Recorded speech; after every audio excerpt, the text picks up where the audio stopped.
Hi friends, welcome back to our channel. இன்னைக்கு புடலங்காயை வச்சு சூப்பரான ஒரு ரெசிபி செய்யலாம். இது இட்லி, தோசை, சாப்பாடு கூட சேர்த்து சாப்பிட்டா அவ்வளோ சூப்பரான காம்பினேஷனாக இருக்கும். வாங்க எப்படி செய்யறதுன்னு பார்த்துக்கலாம். அதுக்கு முன்னாடி நம்ம சேனல் சப்ஸ்கிரைப் பண்ணாதுங்க, சேனல் சப்ஸ்கிரைப் பண்ணிட்டு நோட்டிஃபிகேஷன் பில்ல ஆன் பண்ணி வச்சுக்கோங்க. அப்போ நம்ம போடுற வீடியோ உங்களுக்கு நோட்டிஃபை ஆகும். இப்போ அடுப்பில் ஒரு பாத்திரத்தை வச்சுக்கோங்க. பாத்திரம் கொஞ்சம் சூடாக்கி வந்ததுக்கப்புறம் 2 டேபிள் ஸ்பூன் அளவுக்கு நல்லெண்ணெய் சேர்த்துக்கோங்க. நீங்கள் எந்த எண்ணெயில் வேணால் செய்யலாம், பட் நல்லெண்ணெயில் செய்யும் போது டேஸ்ட் சூப்பராக இருக்கும். எண்ணெய் சூடானதுக்கப்புறம் 1 ஸ்பூன் அளவுக்கு கடுகு, 1/2 ஸ்பூன் ஜீரகம், 1/4 ஸ்பூன் வெந்தயம், இது 3த்தையும் சேர்த்துக்கோங்க. இது எல்லாமே நல்லா பொரிஞ்சு வந்ததுக்கப்புறம் ஒரு 10 பல்லு பூண்டு தோல் நீக்கி எடுத்து வச்சிருக்கேன், அதை நான் இதில் சேர்த்துக்கிறேன். உங்களுக்கு பூண்டோட ஃப்ளேவர் எந்த அளவுக்கு வேணுமோ அதுக்கேற்ற மாதிரி நீங்கள் சேர்த்துக்கோங்க. கூடவே ஒரு 4 வரமிளகாய், 2 பச்சை மிளகாயை நான் இதில் சேர்த்துக்கிறேன். காரத்துக்கு ஏற்ற மாதிரி இதையும் நீங்கள் ஆல்டர்னேட் பண்ணிக்கலாம். இப்போ இது எல்லாத்தையும் ஒரு முறை லைட்டாக வதக்கி விட்டுக்கலாம். பூண்டெல்லாம் லைட்டாக கோல்டன் ப்ரௌன் கலரில் மாற ஸ்டார்ட் ஆகும்போது 4 பெரிய வெங்காயத்தை நீட்டு வாக்கில் கட் பண்ணி எடுத்து வச்சுருக்கேன், அதை நான் இதில் சேர்த்துக்கிறேன். இப்போது இந்த வெங்காயம் எல்லாம் கண்ணாடி பதத்துக்கு வர வரைக்கும் நம்ம நல்லா வதக்கி விட்டுக்கலாம்.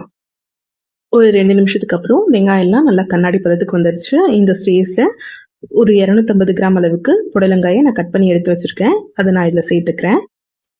இப்போது இந்த வெங்காயத்துக்கூடயே இந்த புடலங்காயும் நம்ம சேர்த்து நல்லா வதக்க போகிறோம். இந்த மாதிரி புடலங்காயை நம்ம நல்லா வதக்கி எடுக்கும்போது புடலங்காயிலேருந்து வர அந்த ரா ஸ்மெல் வந்து நமக்கு குறைஞ்சிரும். அதனால தான் இந்த மாதிரி வெங்காயத்தோடய சேர்த்து ஒரு 2 நிமிஷம் நம்ம வதக்கி விட போகிறோம். இப்போது இந்த காய் நல்லா வேகிறதுக்காக இதுக்கு தேவையான அளவுக்கு உப்பு சேர்த்துக்கலாம். கூடவே ஒரு 1/4 ஸ்பூன் அளவுக்கு மஞ்சள் மட்டும் சேர்த்துக்கலாம். இப்போது இது எல்லாத்தையும் ஒரு முறை நல்லா கலந்து விட்டுக்கலாம்.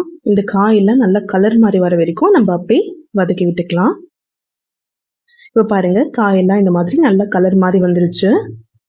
இந்த ஸ்டேஜில் ஒரு 5 தக்காளியை நீட்டு வாக்கில் கட் பண்ணி எடுத்து வச்சுருக்கேன், அதை நான் இதில் சேர்த்துக்கிறேன். உங்களுக்கு புளிப்புத்தன்மை எந்த அளவுக்கு வேணுமோ அதுக்கேற்ற மாதிரி நீங்கள் தக்காளி சேர்த்துக்கோங்க. இப்போது இந்த தக்காளியோடு சேர்த்து இந்த காயெல்லாம் ஒரு முறை நல்லா கலந்து விட்டுக்கலாம்.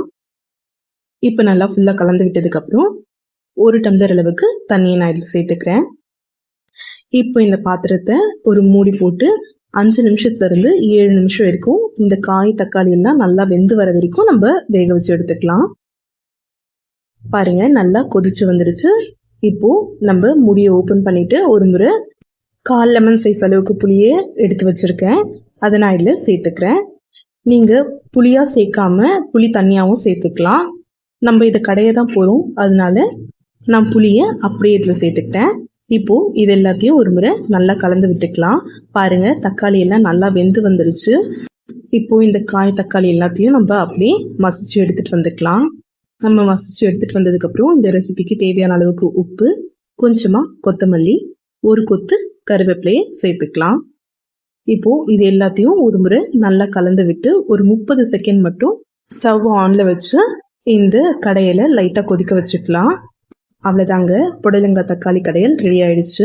இந்த வீடியோ உங்களுக்கு பிடிச்சிருந்தது அப்படின்னா லைக் பண்ணுங்கள், ஷேர் பண்ணுங்கள், கமெண்ட் பண்ணுங்கள். அது மறக்காமல் நம்ம சேனலை சப்ஸ்கிரைப் பண்ணிவிட்டு நோட்டிஃபிகேஷன் பில்லை ஆன் பண்ணி வச்சுக்கோங்க. அப்போ தான் நம்ம போடுற வீடியோ உடனுக்குடனே உங்களுக்கு நோட்டிஃபை ஆகும். தேங்க்ஸ் ஃபார் வாட்சிங்.